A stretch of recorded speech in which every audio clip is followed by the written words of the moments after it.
I'm going to read to you today from Amos 5. I would imagine not many people have read that. I hadn't. It's absolutely packed. So let's have a look. Let's have a look at 21, Amos 5, 21 to 23. Let's see what we can glean from that.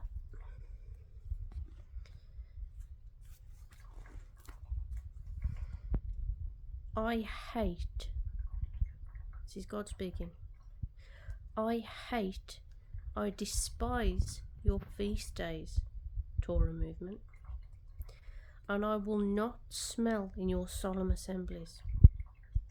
You gather together in church, in the synagogue.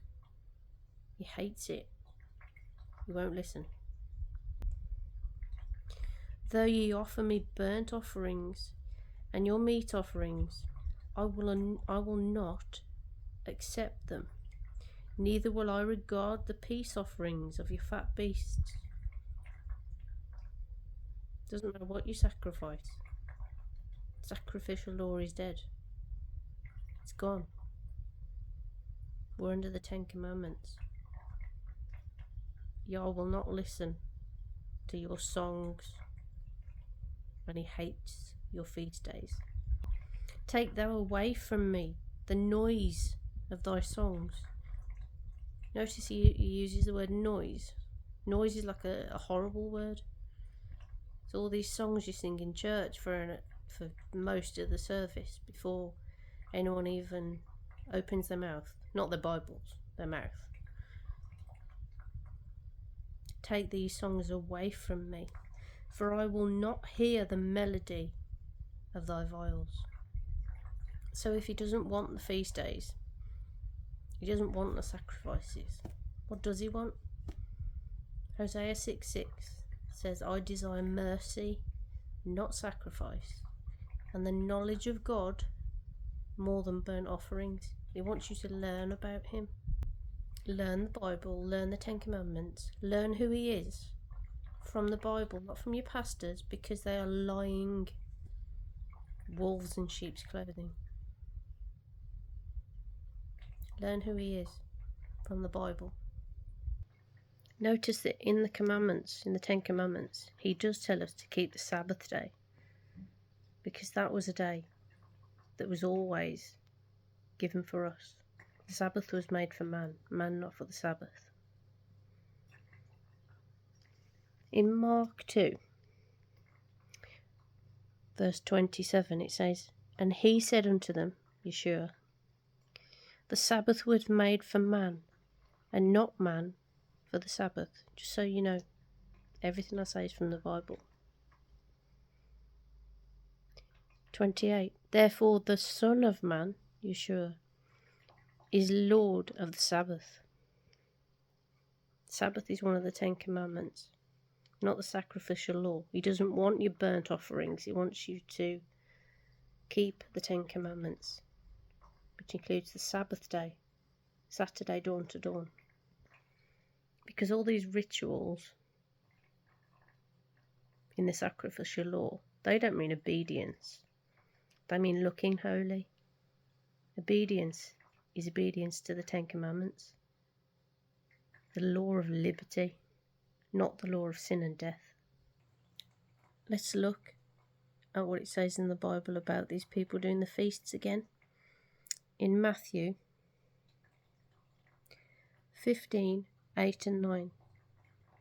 This people draweth nigh unto me with their mouth, and honoureth me with their lips, but their heart is far from me. So all these outward prayers you Christians are doing on street corners, and you Jewish people are praying 3 times a day, wearing all your zeets and your tefillin. He's not listening. But in vain they do worship me, teaching for doctrines, listen, teaching for doctrines the traditions or commandments of men. Now, do you want to be obeying the Ten Commandments from Jehovah God for your salvation? Or do you want to be obeying the so-called laws and commandments of traditions of men so that you look better, so that you look rich, prosperous, high up in society? What is it you really want to be worshipping? And Yah wants us to worship in spirit and truth with our full heart. And let's carry on in Amos 5 and let's see what happened. Verse 26, but you have borne the tabernacle of your Molech and Chayun, your images, the star of your God, little g God, which you made to yourselves. So they made false idols. They worshipped false gods. And did Yah seem pleased with that? No. And he's put it in this book as a warning for us. Verse 27, therefore will I cause you to go into captivity beyond Damascus, saith Jehovah, whose name is the God of hosts. So he won't put up with it. He didn't put up with it then, and he's not going to put up with it now. Let's jump back a bit. I'm jumping all over chapter 5 a bit today. But pause the video and read the scriptures. Go back to verse 14. Seek good, and not evil, that you might live. So if you don't seek good, what are you going to do? It's the opposite of live. And so Jehovah, the God of hosts, shall be with you, as you've yet spoken. So if you don't seek good, he's not going to be with you. And you're not going to live to see the new kingdom. So if you think you can live disobedient lives and make your own little g gods and worship how you want to worship, just because you feel like it's right, it's not going to work for you. It's right there. It's right there as a warning. Listen, Christian women. Let's go to verse 7. Back a bit. Ye who turn judgment to wormwood, leave off righteousness in the earth. We're supposed to judge each other. And if we leave off righteousness, is that what Yah wants? He wants us to be righteous. So, let's say you've got ears to hear this, which I really hope so. It's not going to be easy, and I'm not telling you it is. But it's worth it. Yeshua was persecuted, and he said, if we do things the way he did, we'll be persecuted too. So if we're not being persecuted, are we doing the right thing? Let's look in verse 10. They hate him that rebuketh in the gate. That's what he told us to do. Stand in the gate and watch. Watch, warn the people.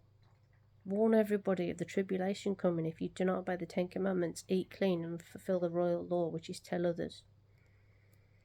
And they abhor him that speak uprightly. Now you'd think, why would people abhor those who speak uprightly? It's because these people in the church do not want to hear this.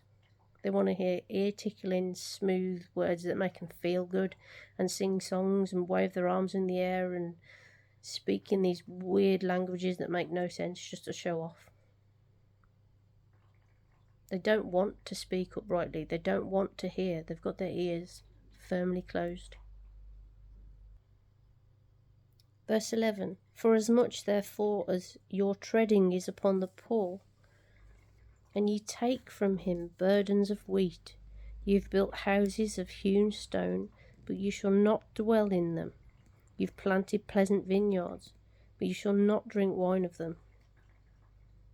There's one of the Ten Commandments there. We don't steal.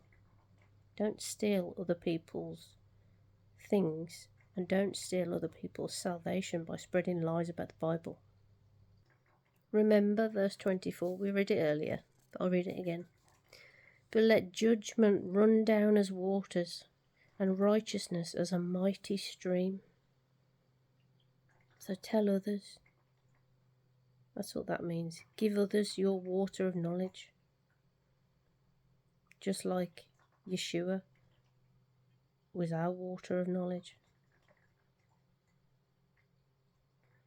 When the rock at Horeb was smite by Moses and the water came out, that was Yeshua giving us the 10 Commandments.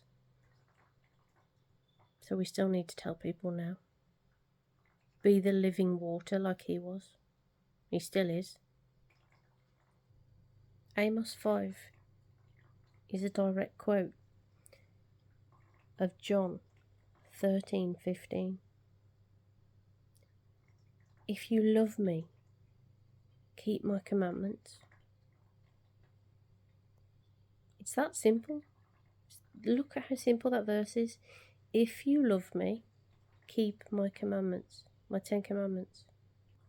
Here in Matthew 23:23, it's talking about all these people with these false idols we were talking about earlier, not looking for truth, making little g gods for themselves. Woe unto you, scribes and Pharisees, who were the ones that were supposed to know better at the time, you hypocrites, for you pay tithe of mint and anise and cumin, and have omitted the weightier matters of the law. And then he lists some. Judgment, mercy, and faith. These ought ye to have done, and not to leave them undone. Judgment, mercy, and faith. Now we're told to judge each other, which is rebuke. Rebuke the sin out of your neighbour. Because if you don't, their blood is on your hands. Look at James 2:8. I'm not going to do it now. Leviticus 19:15-18.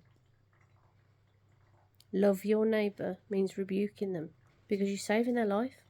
How can you love someone any more than that? Rebuke them. Don't let them sin. If you stand there and let them sin, that's on you. If they end up in the Great Tribulation, or worse, the lake of fire, that's on you. So obey the 10 Commandments. Eat clean. Fulfill the royal law in James 2:8. And tell others so they can be saved too.